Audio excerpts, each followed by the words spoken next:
Tungod na ngandoy og anak nga lalaki ang akong bana. Niabot nag 13 ang akong gagmay nga mga dalaga. Pait kayo DJ Sam ang akong kahimtang karon. Naingon akong anay nga ginapatakalan og taman aron nga dagkog abot. Lisod ang panahon DJ Sam. Mahal na kayo mga palaliton. Anak pagani sila no, dapat praktikalan daw. Dili daw magsigig anak-anak aron nga dili kayo magipit sa kinabuhi. Basulon ra ba dayon daw ang gobyerno. Pero bisan tuod daghan kayog mga anak ko DJ Sam, kaluoy sa Ginoo, wa gid intawon ko ni basol sa gobyerno. Kay kami man intawon na sa akong bana ang salaaning tanan. Ang prinsipyo sa akong bana. Wa man taon mi sugua sa gobyerno nga magsigig ito'y taga-adlaw. 41 anyos ko DJ Sam, samtang akong bana 45 anyos na.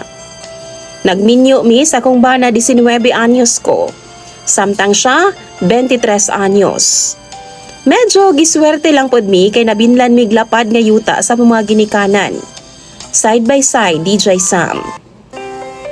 Maupod na ang gikuhaan namo sa among pang-adlaw-adlaw sa akong pamilya.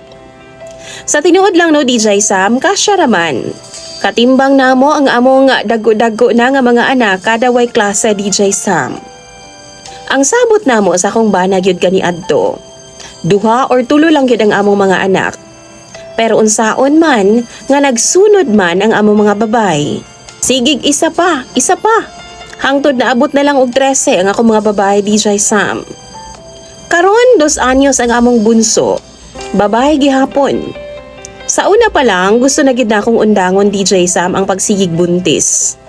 Gani pagbuntis na ako sa akong ika-12 ug 13. Nihilak na gid intawan ang akong panganay DJ Sam. Gikapoy na gid daw sila binantay og bata. Gawas ni ana no, nauwaw na po daw sila sa mga tao. Labi pa daw sa mga classmates ug mga kaedad daw nila. Kay ilang mama lagi daw DJ Sam, himungaan. Sige lang daw pamiso. Ambot DJ Sam, magkatawa na lang lagi ko sa akong sitwasyon karon. Gitambagan na pud ko sa mga midwife na ako DJ Sam nga tama na daw kay manipis lagi daw ang akong matres sa sigig anak. Ambot kung sakto ba ang akong pandungog pero mao gid ang akong pagsabot DJ Sam. Apan unsaon man nga desidido magyud kayo ang akong bana nga mag-anak pa mi. Kay basin di ay daw swertihon daw ug lalaki na daw ang sunod na akong mabuntis. Karon DJ Sam, mihangyo na pud siya nga mag-anak na pud daw mi.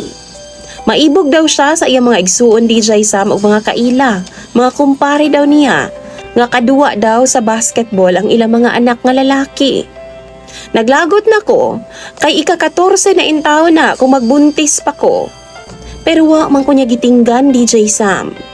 Kay ako naman hinuon ang iyang giingnan nga selfish lagi daw kaayo ko. Wa daw ko'y pakialam sa iyang gibati DJ Sam. Di daw ko makasabot sa iyaha. Mas maayo pa daw ang ubang asawa kay palangga pa nila ang ilang mga bana. Tiyaw mo na?